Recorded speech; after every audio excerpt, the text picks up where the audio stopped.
మాల్కొండయ్య గారు మీరు చెప్పండి, ఏంటి తమిళనాట ఏం జరుగుతోంది? అంటే విజయ్ సీఎం అవడానికి ఎంత దూరంలో ఉన్నారని మీరు అనుకుంటున్నారు? ఆయన్ని సీఎం చేసే ఫ్యాక్టర్స్ ఏంటని మీరు అనుకుంటున్నారు? ముందుగా మీకు అదేవిధంగా మన ప్రేక్షకులకు, డిబేట్లో ఉన్నటువంటి పెద్దలు పాపిరెడ్డి గారు, ఇతర పెద్దలకు నమస్కారం. ఇవాళ మనం ఉదయం నుంచి కూడా రిజల్ట్ చూస్తున్నాం, పోస్టల్ బ్యాలెట్ కూడా చూసాం. అన్నీ కూడా ప్రజలు ఇచ్చిన తీర్పు ఏ విధంగా ఉందో దాన్ని స్పష్టంగా రిజల్ట్స్లో బయటపడుతుంది.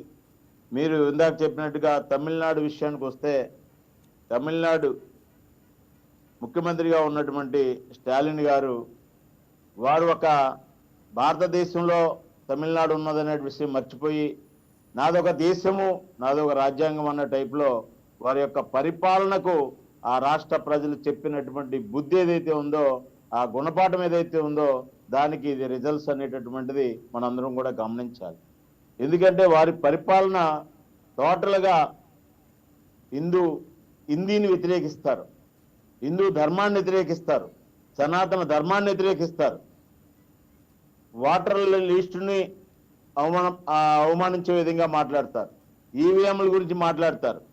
చివరికి వారి పరిస్థితి ఏ విధంగా ఉందంటే, మొన్న పార్లమెంట్లో మహిళా బిల్లు డీలిమిటేషను మోడీ గారు భారతదేశంలో పార్లమెంటు సీట్లు పెంచడం కోసం మహిళలకు 29లోనే రిజర్వేషన్లు కల్పించి ఎంపీల యొక్క సంఖ్యను పెంచడం కోసం చేసిన ప్రయత్నాన్ని దక్షిణాది రాష్ట్రాలకు అన్యాయం జరుగుతుందని చెప్పి వాస్తవాలు ప్రజలకు చెప్పకుండా పార్లమెంట్లో చర్చించినప్పటికీ కూడా వినకుండా ఒక మొండి వైఖరితో బిల్లును ఓడించినటువంటి ఏదైతే ఉందో దానికి డీలిమిటేషన్ వల్ల పార్లమెంట్ సీట్లు కోల్పోయిన మహిళలు కానివ్వండి, లేకపోతే మహిళా రిజర్వేషన్లు 29కే వస్తాయనేటటువంటి ఆలోచనతో ఉన్నటువంటి పొలిటికల్ పార్టీలు కానీ మహిళలు కానీ గుణపాఠం ఏదైతే చెప్పారో అది ప్రజలు ఇచ్చిన తీర్పుగా స్టాలిన్ గారు వెంటనే దక్షిణాది రాష్ట్రాలకి జరిగినటువంటి మహిళా బిల్లు విషయంలో కానీ డీలిమిటేషన్లో ఎంపీల్ని కోల్పోయినటువంటి పరిస్థితికి కానీ క్షమాపణ చెప్పి వారు ఇప్పటికైనా వారు ఓడిపోయినప్పటికీ కూడా వారి ఇంటికి చేరుకోవాల్సిన అవసరం ఉందనేది చాలా స్పష్టంగా మొన్న ఈ మధ్యకాలంలో మన డిబేట్లో కూడా నేను చెప్పాను. అదే ఇవాళ జరిగింది. అంగు వస్తుంది, ఎవరికి మీరు అనుకున్నట్టుగా డిఎంకే రాదని చెప్పాను. అదే విధంగా ఇవాళ అంగు కాకుండా విజయ్ గారు ఏఐడిఎంకే చాలా ఫాస్ట్ గా ముందుకెళ్తున్నాయి.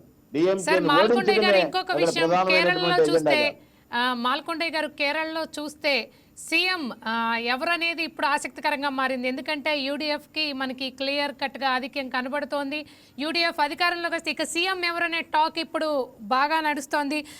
ఇది ప్రత్యేకంగా సతీశన్ గారికి వేణుగోపాల్ గారికి మధ్య నడుస్తోంది. ఎవరు సీఎం అవుతారని మీరు అనుకుంటున్నారు? మీరు చెప్పండి మాల్కొండయ్య గారు.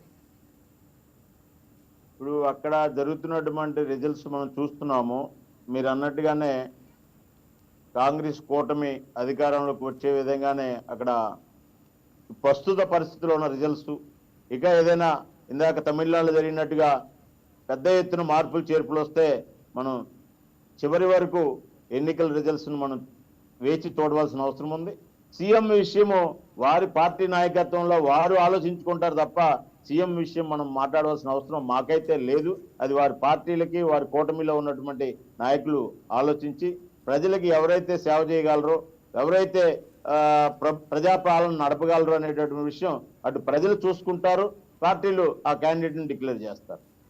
అయితే సార్ మాల్కొండయ్య గారు అలాగే పాపిరెడ్డి గారు, నువ్వా నేనా అన్నట్టు జరుగుతున్న వెస్ట్ బెంగాల్ కౌంటింగ్ విషయంలో కానివ్వండి, జెట్ స్పీడ్లో దూసుకుపోతున్న టీవీకే విషయంలో కానివ్వండి, తమిళనాడులో జరుగుతున్న పోరుకు సంబంధించి కానివ్వండి, అలాగే కేరళలో సీఎం ఎవరవుతారనే విషయాలకు సంబంధించి కానివ్వండి, వీటన్నిటికి సంబంధించి టోటల్ కౌంటింగ్కి సంబంధించి తమ విశ్లేషణ అందించడానికి మా ఎగ్జిక్యూటివ్ ఎడిటర్ శ్రీనివాస్ గారు లైవ్లో రెడీగా ఉన్నారు. ఆయన అడిగి మనం మరిన్ని వివరాలు తెలుసుకుందాం. ఆయన ఎనాలిసిస్ ఎలా ఉందో ఇప్పుడు మనము విని మళ్ళీ మన డిబేట్ని కొనసాగిద్దాం. మీరు కూడా వినండి సార్.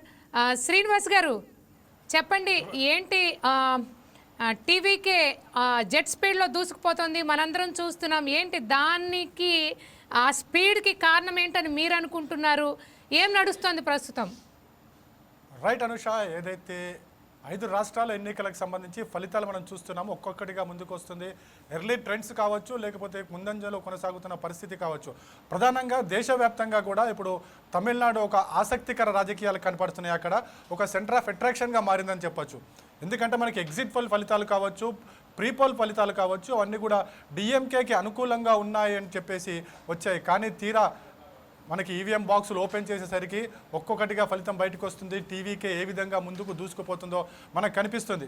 ఇప్పటివరకు ఎర్లీ ట్రెండ్సే కావచ్చు, కానీ మరికొద్ది స్థానాలు వస్తే కనుక టీవీకే మ్యాజిక్ ఫిగర్ను దాటే అవకాశం ఉందని చెప్పేసి మనకున్న అంచనాలను బట్టి తెలుస్తుంది. ఒకసారి మనం చూసుకుంటే కనుక తమిళనాడు రాజకీయాలు అయితే ఇప్పుడు ఆసక్తికరంగా మారాయి. అధికారంలోకి వస్తుంది అని చెప్పేసి ఎగ్జిట్ పోల్ సర్వేస్ ఏవైతే చెప్పాయో అవన్నీ కూడా తప్పు అని ఇక్కడ స్పష్టంగా కనిపిస్తుంది. ఎందుకంటే డిఎంకే దాదాపుగా 50-51 స్థానాల దగ్గరే ఆగిపోయిన పరిస్థితి కనిపిస్తుంది. అనూహ్యంగా ఇటు టీవీకే పుంజుకుంటుంది, అదేవిధంగా ఏఐడిఎంకే పుంజుకుంటున్న పరిస్థితి మనకు కనిపిస్తుంది. టీవీకే అయితే 100 మార్కులను దాటేసింది. ఇప్పటికీ 104 స్థానాల్లో ముందంజలో కొనసాగుతున్న పరిస్థితి. మనకి మ్యాజిక్ ఫిగర్ రావాలనుకుంటే కనుక 118 స్థానాలు వస్తే కనుక మ్యాజిక్ ఫిగర్ వస్తుంది. ప్రభుత్వం ఏర్పాటు చేసేందుకు అది అవకాశం.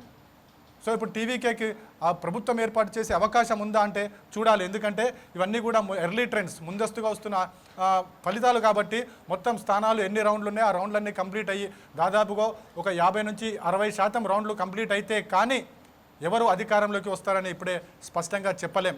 కానీ ఈ ట్రెండ్స్ అన్ని చూసుకుంటే కనుక టీవీకే అధికారంలోకి వచ్చే ఛాన్సెస్ ఎక్కువగా ఉన్నాయి.